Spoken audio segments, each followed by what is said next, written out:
Good morning. Welcome to the Morning Weather Show, and I'm your host, Ellie. Yeah, I think we're all a little sleepy this morning. We all must have stayed up late and watched something. Anyway, uh, you know, we don't appreciate our truckers very often. And as much as all of them are getting out of the industry, I think it's a great time to show them appreciation.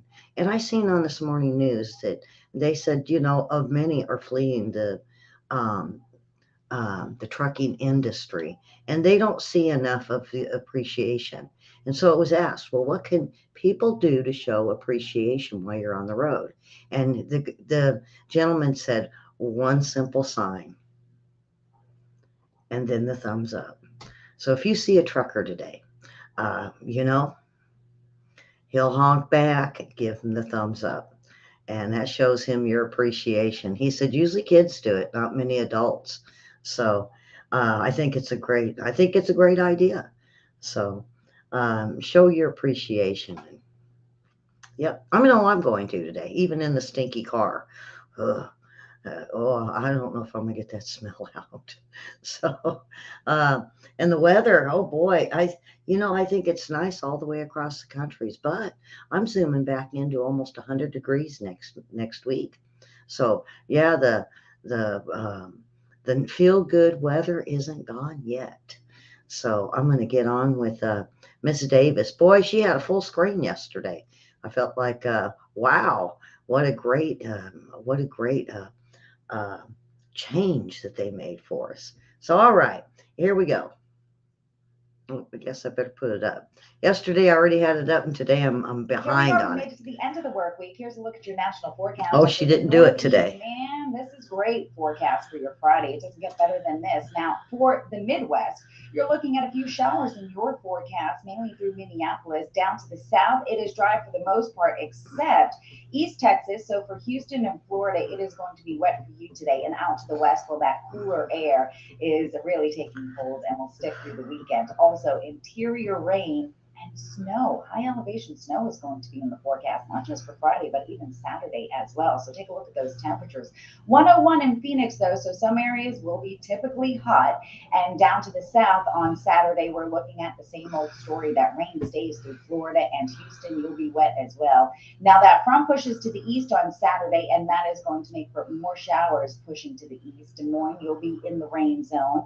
And Saturday, well, it looks great in the Northeast. What can you complain about there? Now, for Sunday, the heat really cranks up across a good portion of the country, and we'll see a lot of 90s and upper 80s. So you see, back into the 90s, but it's still, it's early in September, and I knew there was a few days when uh, it was hot over the last few years. So September is usually one last reign of hot weather, and then we go into the nice stuff. Well, I can't wait to sleep with blankets. Oh, I'm ready for blankets. I got me a new. Uh, I don't know. They're real soft and fuzzy. I got me one of those, and I can't use it. I got it this summer on sale, and so it's like I'm ready to use fuzzy blanket. How many people out there got those blankets? I think they're great. So, William, you need a fuzzy blanket. So, good morning to William. So, we're looking at earthquakes. Boy, there's only 27 of them today. And, well, let me turn on the satellite for you guys. And there we go. There was a good size one over, and it was a 5.1. And they say the Federated States of Micronesia. Now that's a state of Yap. William, have you ever heard of this place? I mean, as much as we do over there in the south side of China Seas, I've never heard of the state of Yap, Federated States of Micronesia. Huh. All right, they had a five. Um, I'm going to look down below here. Nothing over there. I'm still kind of waiting for the Dutch sense thing. And so they're over where we have Mentawai region of Indonesia. That was a 4.8. We had one down in Vanuatu, a 4.6. They're all dropping into fours. Now, that kind of worries me because I thought they would all go up, and I guess they're not. Now, in California, we had one in Los Banos, California, 3.3. One way up in Alaska, uh, Alatna, Alaska, 2.9. See, they're real small today. So maybe we'll not get another big one, and it'll be quiet for the weekend. Chinook, Alaska, 3.5. Over on the tip of, oh boy, Villa Chukniks, Alaska, not Alaska, Russia, 4.4. Um, Down around Nicaragua, 4.3, in San Juan del Sur, and Esperanza, Mexico, 4.7. Um, San Antonio de los Cabres, Argentina, 4.0, and one down in Oval, Chile. So I'm going to call it right there. Well, wait a minute. There's some over towards Italy. Greece, which is odd. A Pititalo, Greece, a 4.5. And right above it in Aegean Sea, a 4.5. And then off the tip of Yemen, a 4.8, which we don't hear about them in Yemen. So there we have it. It looks like it's going to be quiet, and hopefully we don't see no sevens, no eights, and we can just watch them build back up once again from threes and fours. So a man finds, and this is in Arkansas. We have a diamond mine here, and he finds the 35,000th diamond at Arkansas Park, and his 50th this year. So, well, I know my friend Dan's going to be wanting to go there. A 50th diamond this year. That's odd. Um, and the Crater of Diamonds State Park is where you can find these. And Scott Crakes of Dirks, Arkansas, found his 50th one. Also happened to be the 35,000th diamond to be registered. Most of them are very small. Over the last 4 years, he said he's found more than 80 diamonds. So he must have something he's doing right. I go down there and I search for all day long and I get rocks. Pretty rocks, but just rocks. And then I'm like, no, I ain't doing this no more. So good morning to Susan and happy Friday. So another one was found, and this guy is very lucky to get his 50th. 80 for a year is considerable. Um, there has been people that go every other day all year long, and they don't find even one. And the field is horrendous, folks. You know you're thinking, oh yeah, I'm gonna go do it, and they give you your buckets and your shovels, and they say, and they even give you a screen, and then you walk out and you see the field and you go, oh my God, where do I start? I mean, it's huge. I'm going to say 10, maybe 10, 15 acres worth, maybe more. And I mean, it's all dug up and you just don't know where to go. And I've done one side to the other side and moved around and sift around, and no, never found nothing. So when I usually go to the gift shop and buy me one that looks like a diamond, and then I tell everybody, hey, look what I found. I've even given them away like that, and then I have to tell them it's not real. But they know I've got a sense of humor and I do stuff like that, so they don't get too angry at me. All right, so a deaf dog is adopted by a Michigan teen, and they're inseparable now. And of all things, of how a dog would go deaf, they said it was born that way, and he was a rescue from a shelter that nobody wanted the dog. And I think my dog's deaf. Not to be mean or nothing. He just don't. She don't listen. She don't listen one bit. You tell her no, and she does it. It's like having a 3-year-old all over again. And she's 3 though. So all right. So this young gentleman is 14 years old, and they adopted um, Dave, I guess Dave, a 6-year-old pit bull mix over a month ago, and they've been inseparable. And Dave has helped. Um, his little buddy, his newfound little buddy, this 14-year-old. And why? The 14-year-old is also deaf. And they have their own communication, their own way of communicating with one another.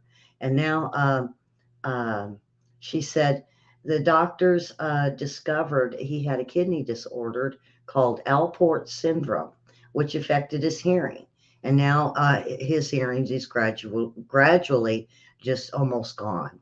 And he doesn't use a lot of sign language. He lip reads and wears bilateral hearing aids. So they're helping. But most of all, he says that the dog is helping him more than anything. And they think Walker needs somebody too.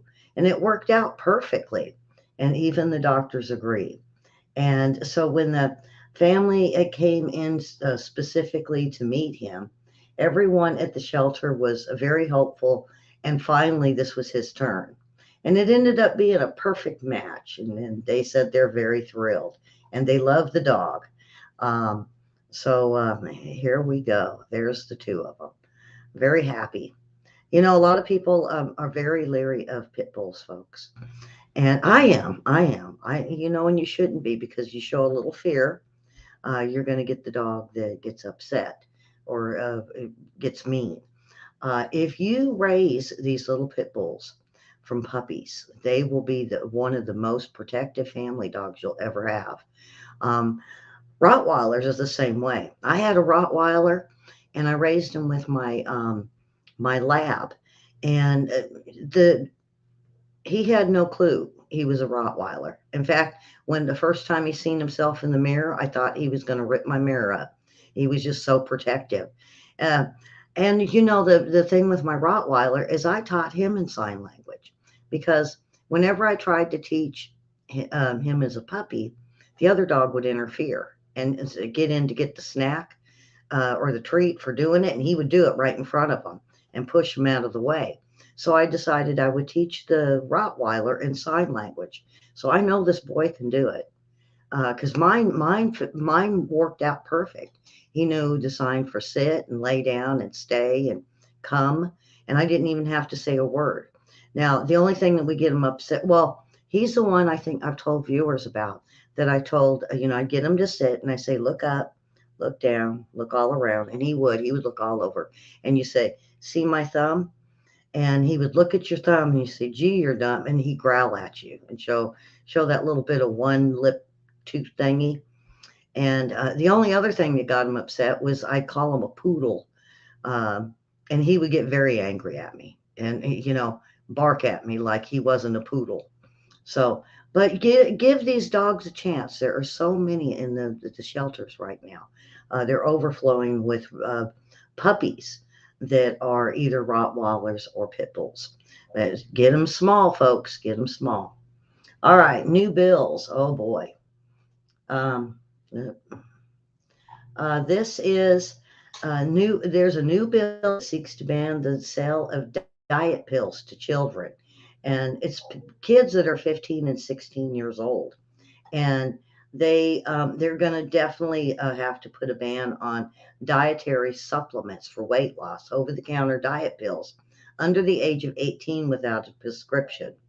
Um, and what it's doing is it's causing not only stomach issues, but it's starting to cause them eating disorders where either they're going to binge or they're going to not eat.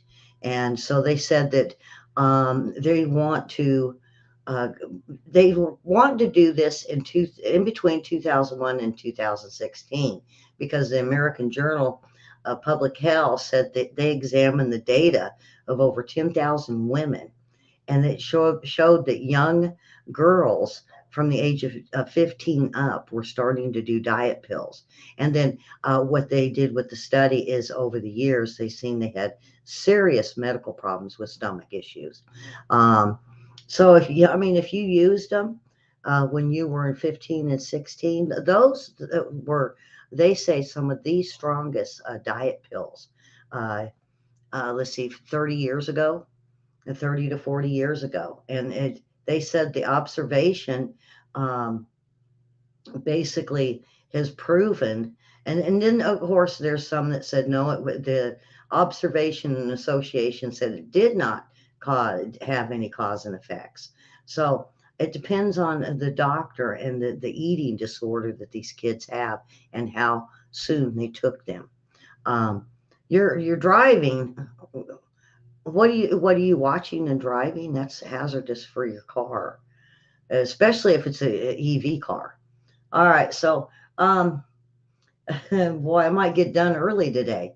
Um, the monster fish, fishermen, and I knew about these because I watch a lot of fishing shows, and so this was found in Australia because the first time I seen this come out of the water with a gentleman that fishes the beaches, I said, "Oh my God, we've done something really bad to the waters. Look at how deformed that fish is." And it's actually a shark, and it's supposed to look like a monster. And he uncovered the shark, and it has bulging eyes and bizarre teeth, and you can only catch them in very, very deep, deep water. And we haven't explored the deep waters. So this shark, I mean, it even looks like it's got human pointed teeth. And I'll show you a picture of them here in a second.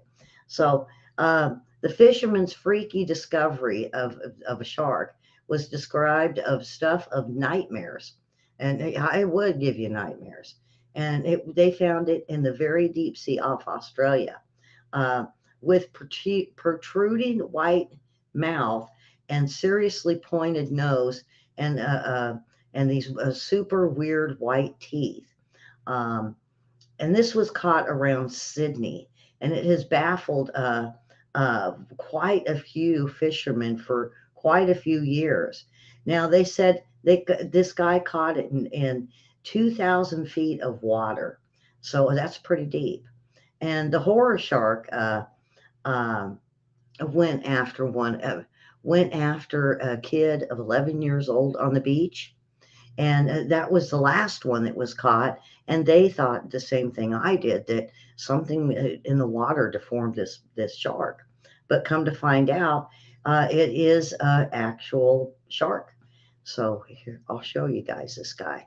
There he is. Let me move it up a little bit so you might be able to see it.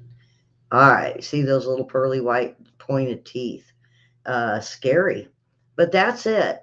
And that's the fish that everybody has been saying is the monster shark. Uh, Boy, well, Mary, if you seen this shark, it would give you the EBGBs. Yeah, definitely. I mean, who I would freak. I don't even know if I would bring that in on a rod. Um, and it didn't even say how much it weighed. Uh, I wish it would have said. I know the one I seen on the TV for the fishing show. It was huge. It was, I'm going to say 50 pounds, 40, 50 pounds. So, yeah, it's creepy looking. So, Mary, when you get home, go look at the fish. Uh, all right. So, Watchman tries. Oh, boy. Oh, boy. This is the one I keep telling people don't do in Yellowstone. What is it? I say, no, no, no. Don't pet the bison. Leave the bison alone. Well, a man tries feeding the bison. They look so friendly, and they look so, I mean, their little eyes are so cute. Um, I, you just want to go up and pet them, but I mean, you can't. I mean, even a moose looks scarier than a bison. Um, so he basically, and boy, they went ahead and took all the videos of it. So I can't show you a video. Um, People all the time, according to the wildlife managers out there, they say everybody wants to touch these bison, and they no matter how big the signs are that do not mess with the bison. The bisons will hurt you. There's signs that says watch out, don't touch the bisons. Um, Warning, don't touch or feed the bisons. Uh, and people could do it anyway. So the man, he approaches them and he feeds the animal and he thinks everything's okay. Well, then the bison started charging the man. And uh, the thing about it is the people all around him started laughing until he got hit the first time. Now, there is a couple trees, and usually that's what people do. They try to run for their car. And if they can't, then they jump up in the trees. And so um, he tried to go for the car, but then he ended up in the tree, and it took wildlife managers almost an hour, it says, to get the bison out of the area to get the guy to be able to get out of the tree because the bison wanted to go hurt him that bad. He just beeline for him, and once they, according to what the wildlife managers say out there. Yeah, Karen, I did it. I wanted to pet the bison, and I started even getting close, and then I started realizing, wait a minute, those cute little eyes aren't so cute with the closer you get. So this guy here, it took him an hour to get the bison away because they don't catch and hold on to them. They just shoo them to the rest of the bison so the guy could get out and get back in his car. And they made sure he was okay. So, uh, and of course, then the park rangers came out and they did again warn all the visitors that not to touch the bisons. And then what they tell the media, they said these people are morons. So they're being nice when they're telling them don't do it, and then they get a media in front of them and they say, yeah, these people are morons. Don't. Everybody knows not to touch the bisons, especially with all the signs that are up. There's 20, 30 signs where they hang out.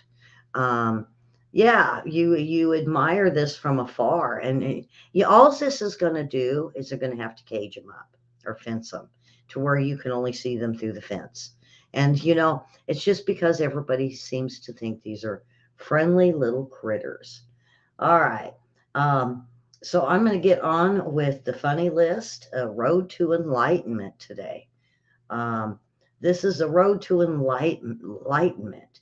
Um, of course, it's going to be funny, so don't take these seriously. Do not walk behind me, for I may not lead. Do not walk ahead of me, for I may not follow. Do not walk beside me, for the path is narrow. In fact, just leave me alone. There you go. Uh, the journey of 1,000 miles begins with a broken fan belt and a flat tire. The darkest hour is just before dawn. So if you're going to steal your neighbor's milk, that's about the time to do it. Oh boy, they're talking a milkman. Well, when's the last time anybody had a milkman? Wow. Mm, okay. Uh, don't be irreplaceable. If you can't be replaced, you can't be promoted. No one's listening until you fart. Yeah, and then everybody blames it on the dog. Yep, yep. The dog did it. You know what I say? Barking spiders. That's the best one. Uh, you know, uh, that's the best excuse I found. Instead of blaming the dog, I said, barking spiders.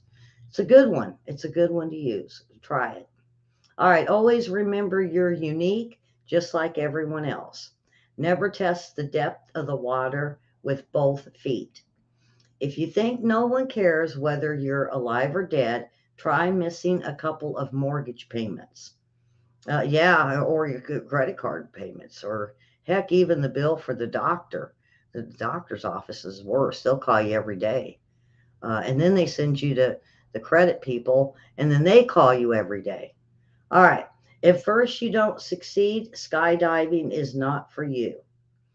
Give a man a fish, and he will eat for a day. Teach him how to fish, he will sit in a boat and drink beer and not catch fish all day. Oh, that's a fact. All right. If you lend someone $20 and never see that person again, it was probably worth it. If you tell the truth, you don't have to remember anything. Boy, I tell a lot of people that. If you just tell the truth, you just tell the truth, and that if you got to repeat it, you repeat it. If you lie, you have to remember the story. Really good too. And sometimes you add stuff in it that just, um, doesn't that remind you of someone, Karen? Me and Karen knows one of those people. Some days you are the bug, some days you are the windscreen. Don't worry, it only seems kinky the first time. Okay. Good judgments come from bad experience, and a lot comes from bad judgment. The quickest way to double your money is to fold it in half and put it back in your pocket. And then when you pull it all out, you look like you got lots of cash. Do that with a whole bunch of ones. Really have people look at you. The quickest way, oh, okay, oh, never mind. A closed mouth gathers no foot. Duct tape is like the force. It has a light side and a dark side, and it holds the universe together. There are two theories to arguing with women. Neither one works. Boy, they sure pick on women. We need one that picks on men, call them couch potatoes or something. Generally speaking, you aren't learning much when your lips are moving. Ooh, oh, boy, Mary, there you go. Uh, we got to remember that one. Experience is something you don't get until just after you need it.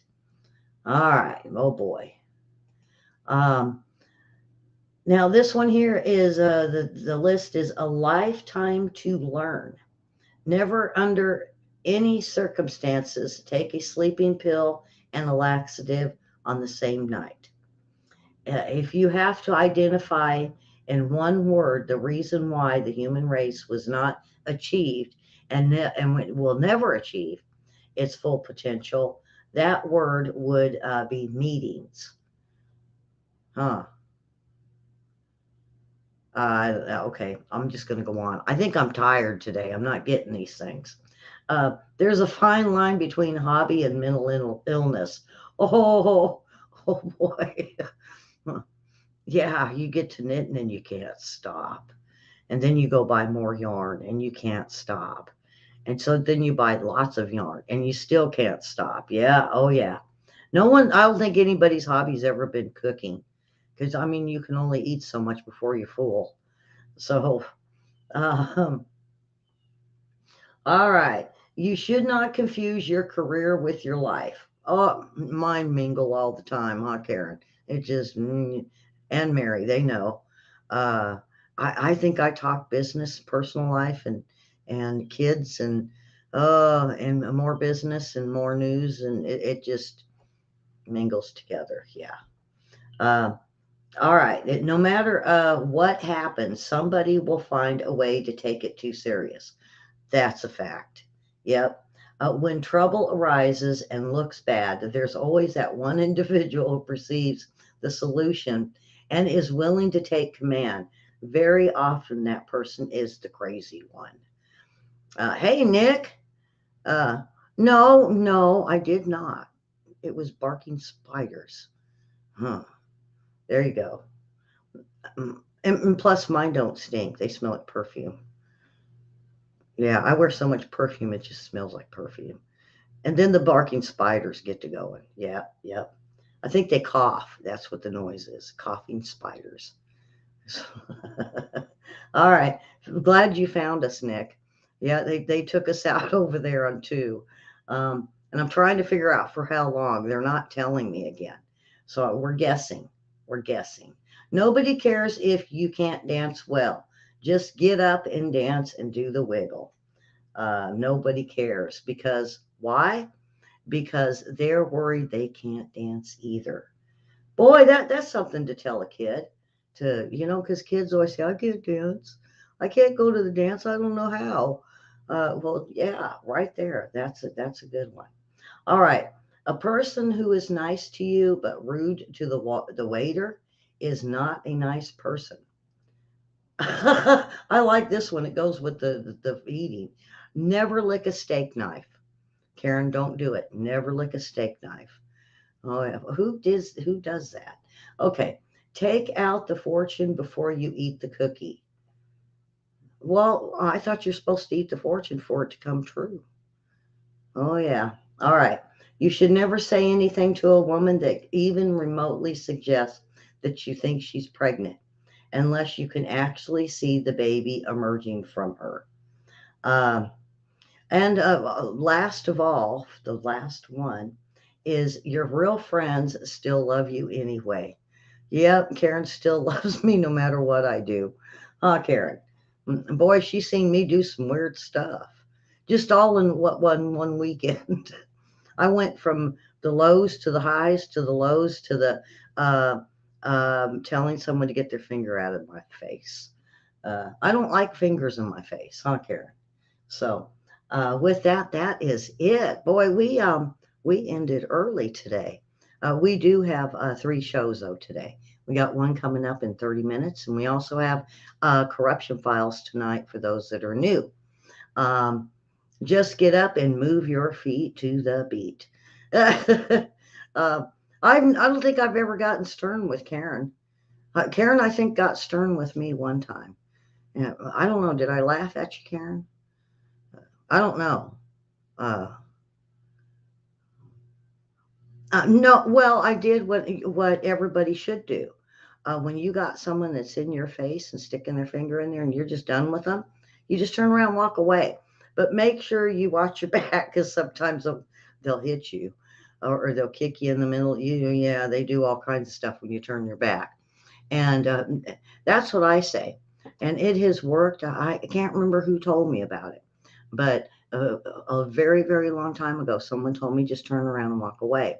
Now, what's the reasoning for that? I tell my friends it's from the Bible. You know, when Lot was seeing all that horror and corruption and evil, he was told to walk away and not look back. And so that's what I do. I turn around, I walk away from these people, whether, because if you can't be friends with them and they're going to be mean anyway, why not just go find a better friend? You turn around, you walk away, and I tell you what, you don't answer your door, you don't answer your phone, you don't answer the text.